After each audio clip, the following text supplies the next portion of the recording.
이제 역대하 말씀이 마무리되어 가는데 열왕기상하와 역대하의 길을 통해서 왕들의 통치에 대해서 우리가 계속 보고 있습니다. 왕의 통치는 하나님 앞에서 우리에게 주어진 인생을 가리키는 것이고, 우리가 평생에 우리 삶의 주인이 되어서 우리가 시간들과 삶의 많은 영역들을 선택하지만 우리의 참 주인은 누구다? 하나님이시다라는 거죠.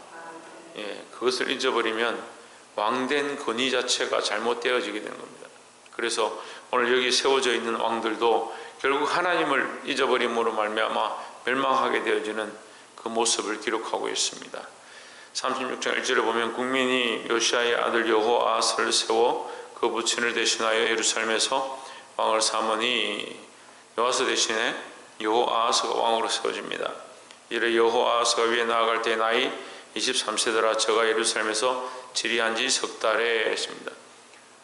주로 이제 정말 믿음으로 살지 않고 하나님 배반하고 악행을 행하는 자들은 이 통치 연한이 짧은 겁니다. 결국 빼앗기는 거죠. 그 왕의 권위를 빼앗긴다, 왕의 위치를 빼앗긴다, 우리가 하나님 앞에 세워져 있는 위치를 빼앗길 수 있다라는 겁니다. 그것을 조심해야 합니다. 하나님께서 우리에게 많은 것을 허락하시지만 빼앗기지 아니하도록 정신을 차려야 합니다. 이제 3절에 보시면 애굽 왕이 예루살렘에서 그 위를 폐하고 또 그 나라로 은 100달란트와 금 1달란트를 벌금으로 내게 하며 재물을 빼앗기죠. 4절에 애굽 왕 너고가 또 그 형제 엘리야김을 세워 유다와 예루살렘 왕을 삼고 그 이름을 고쳐 여호야김이라 하고 그 형제 여호아스를 애굽으로 잡아갔더라. 왕위를 빼앗기고 재물을 빼앗기고 그 다음에 뭘 뺏깁니까?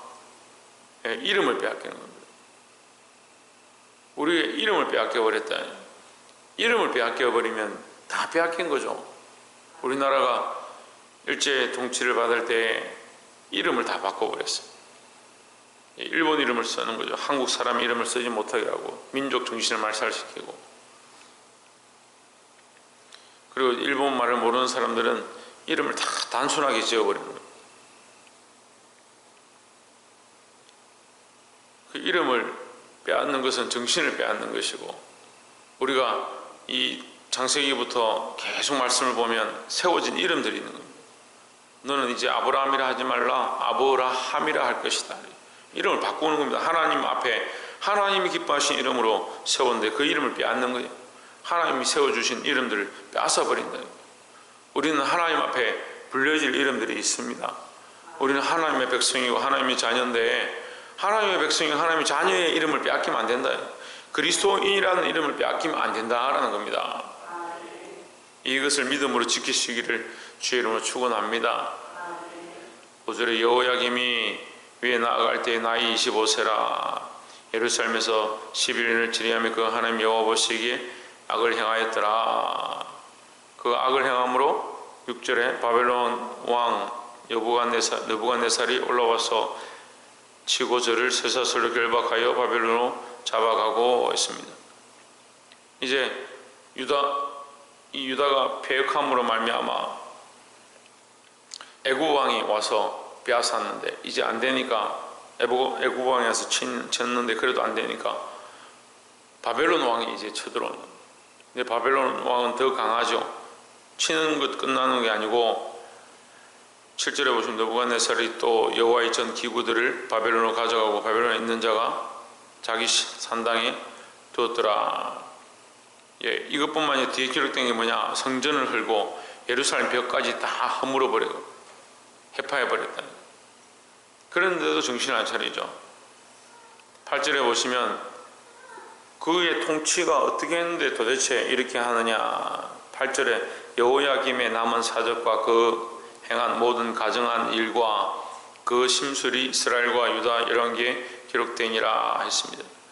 여러분 성경에는 기록되지 이렇게 기록 안 되어 있는데 제 성경에는 심술이다. 그의 심술이다.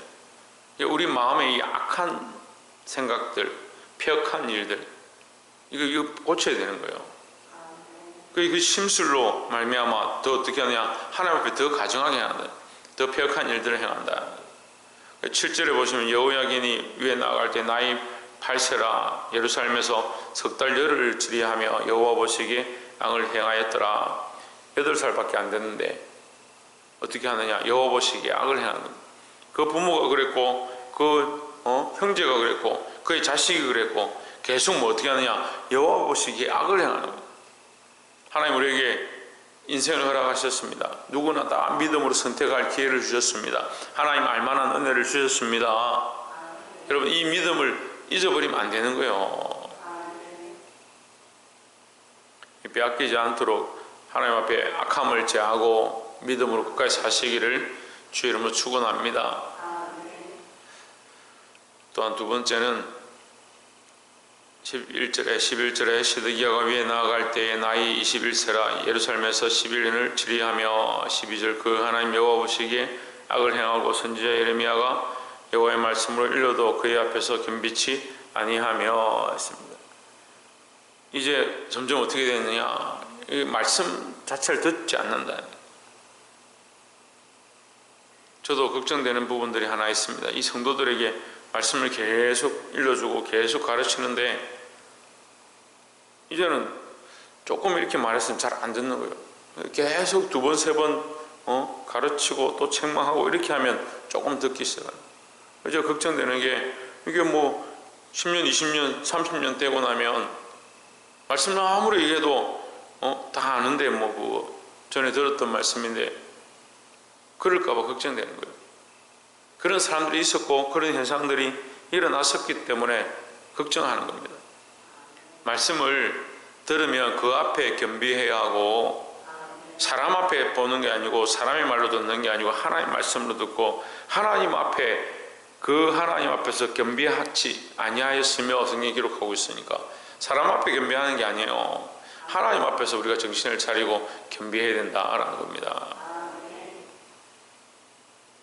13절에 느부갓네살 왕이 저로 그 하나님을 가리켜 맹세케 하였으나 저가 배반하고 목을 곧게 하며 마음을 강팍케 하여 이스라엘 하나님 여호와께로 돌아오지 아니하였고 했습니다. 얼마나 이 이스라엘 백성이 패역하고 하나님께서 기회를 주시면 이렇게까지 하느냐. 심지어 느부갓네살 왕 바벨론 왕이 쳐들어와 가지고 그들을 치고 성을 헐고 예루살렘의 기명을 끌고 빼앗아 가면서 성전 기구를 빼앗아 가면서까지 그에게 뭐라고 하냐면 하나님 앞에 맹세해라. 네가 다시는 교만하지 아니하고 우리를 배반하지 아니하고 그렇게 하도록 하나님 앞에 맹세케 했다. 얼마나 부끄러운 일이에요. 이 믿기는 유다인 백성들이 유다인이 하나님을 믿는데 느부갓네살 왕 바벨론 왕이 쳐들어와 그들을 치러 왔던 그 왕이 하나님 앞에 맹세해라. 너 똑바로 살겠다고 맹세해라. 때로는 보면요 믿지 않는 사람들이 책망하는 것들을 봅니다. 믿지 않는 사람들이 너희가 교회 다닌다면서 너는 왜 그렇게 하냐. 그런 어려움이 닥쳤으면 나 같으면 기도하겠다. 너 평소에 기도 잘 하더니 뭐 그런 일이 생기니까 기도도 안 하네? 희한하네? 그런 비아냥을 들을 때가 있는 거예요. 우리가 이 믿음의 표를 보여야 되는 겁니다. 근데 하나님께서는 뭘 하시냐? 계속해서 보내주시고 선지자를 보내주시고 바벨론 왕을 보내서 유다의 애굽 왕을 보내서 그들을 쳐서 멸망하는 게 목적이 아니라 그것을 경고로 주시는 것이고 그것을 통해서 그들이 돌아오고 회개하도록 하기 원하신다는 거죠. 그러니까 우리가 이것을 들을 때 어떻게 해야 되냐? 빨리 돌이켜야 되는 거예요. 14절에 제사장의 어른들과 백성도 크게 범죄하여 이방 모든 가정한 일을 본받아서 여호와께서 예루살렘에 거룩하게 해두신 그 전을 더럽게 하였으며 그래 기회를 줬지만 돌이키지 않으니까 백성들조차도 다 오염되고 더러워졌다. 그래서 그 백성이 어떻게 하느냐? 성전을 또 더럽게 하는 겁니다. 16절에 그 백성이 하나님의 사자를 비웃고 말씀을 멸시하며 그 선지자들을 욕하여 여호와의 진노로 그 백성에게 미쳐서 만회할 수 없게 하였으며 제 성경에 만회할 수 없다. 만회할 수 없다는 게 뭐냐? 이것을 죄가 관영했다라고 하는 겁니다. 죄의 관영은요 이방인이나 이스라엘 백성이나 유다인이나 똑같이 하는 겁니다. 그래서 죄가 관영하면 결국 하나님 어떻게 하신다? 심판하신다. 하지만 하나님께서는 계속 뭐합니까? 계속 기회를 주시는 거예요. 계속 기회를 주시고 계속 돌이킬 수 있는 길을 열어주시고, 때로는 채찍에 맞는 것처럼 보이고 멸망하는 것처럼 보이지만 그것 자체가 뭐다? 기회다라는 거죠. 그래서 우리가 이 만회할 수 있을 때에, 돌이킬 수 있을 때에 빨리 하나님 앞으로 돌이키시기를 주의 이름으로 축원합니다. 마지막 세 번째로 나눌 말씀은 21절에 보면 이에 토지가 항모하여 안식년을 누림같이 안식하여 70년을 지내었으니 여호와께서 예레미야의 입으로 하신 말씀이 응하였더라 했습니다. 안식년을 안식함과 같이 땅이 쉬었다, 이제 그런 의미이기도 하고, 또 안식년에 77, 49, 70년 동안 이 땅이 황무했다. 땅을 기경하지 않았다. 왜? 기경할 사람이 없었다는 거예요. 이스라엘 백성들이 다 포로로 끌려가 버리니까 예루살렘 그 성전 안에 그 땅을 기경할 수가 없었다. 기경할 만한 사람이 없었다는 의미죠. 얼마나 안타까운 일입니까? 여러분, 지금 우리가 믿음으로 살 수 있을 때 믿음으로 정신을 차리고 살아야 되는 겁니다. 정말 믿음으로 살아야 될 삶을 잊어버린 사람들이 있어요. 저희들 주변에도 믿음으로 살던 사람들이 그 믿음의 기회들을 잊어버리고 지금 믿음 없이 사는 사람들이 수없이 있습니다. 여러분, 이 주신 기회에 정신을 차리고 그 땅을 기경하고 내 안을 기경하고 믿음으로 살아야 될 줄 믿습니다. 제 자녀들이 군대를 가서 제일 안타까운 거 힘든 게 뭐냐? 아빠, 군대 훈련이 힘든 게 아니라 예배를 드릴 수 없는 게 힘들다. 기도할 수 없는 게 힘들다. 찬양할 수 없는, 마음껏 찬양할 수 없는 것이 힘들다. 그 하나님 앞에 얼마든지 찬양하고 얼마든지 기도하고 얼마든지 예배할 때는 그냥 본당에 올라와서 기도하면 되고, 매일이 예배인데 군대를 가니까 거기서 내가 하나님 부르고 싶어, 찬양을 부르고 싶어도 내 마음대로 할 수가 없는 거예요. 나는 찬양을 하고 싶은데 구호를 불러라 하고, 기도를 하고 싶은데 행진하라 하고, 예배를 드리고 싶은데 총을 쏘아라 하니까, 그것이 나쁜 건 아니지만 내가 하나님 앞에 자유롭게 예배할 수 없는 이것이 참 참담하고 힘들었습니다. 그래서 제가 그랬어요. 그게 자유를 빼앗긴 것이다. 지금 오늘 이 예루살렘 이스라엘 백성들이 어떻게 되냐, 유다인들이 어떻게 되냐, 자유를 빼앗겨버렸어요. 무엇 할 자유를, 하나님 앞에 예배할 자유를, 하나님을 섬길 자유를, 하나님 주신 왕의 권위를 쓸 자유를 잃어버린 겁니다. 주셨을 때 하나님의 영광을 위해서, 주셨을 때 믿음으로 잘 사용해야 된다는 거죠. 22절에 바사왕 고레스 원년에 여호와께서 예레미야의 입으로 하신 말씀을 응하게 하시려고 했습니다. 자, 21절에도 예레미야의 입으로 하신 말씀이 응하였더라 했고, 22절에도 여호와의 입으로 예레미야의 입으로 하신 말씀을 응하게 하시려고 말씀을 응하게 하신다. 이 고레스가 왕이 되어서 뭘 하느냐, 공포하고 조서를 내리는데 23절에 바사왕 고레스는 말하노니 하늘의 신 여호와께서 예루살렘 세상 만국으로 내게 주셨고 나를 명하여 유다 예루살렘에 전을 건축하라 하셨나니 했습니다.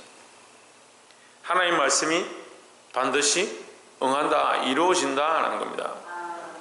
열왕기 상하의 결과도 그렇고 역대 상의 말씀의 결론도 그렇고 역대 하의 말씀의 결론도 이겁니다. 하나님 말씀은 반드시 이루어진다는 거예요. 왕이 죽으니 왕이 끌려가니 그것보다 가장 중요한 게 뭐냐, 하나님 말씀은 반드시 이루어진다. 그 약속은 반드시 이루어진다라는 거죠. 그래서 우리는 이 말씀을 붙잡아야 하는 겁니다. 이 바사왕 고레스가 이 하나님의 명령을 따라서 그 백성들에게 선포해서 예루살렘에 돌아가서 성전을 다시 건축해라. 너희 중에 무릇 그 백성된 자는 다 올라갈지어다. 너희 하나님 여호와께서 함께 하시기를 원하노라 했습니다. 여러분, 참 어떻게 보면 어처구니 없는 일이죠.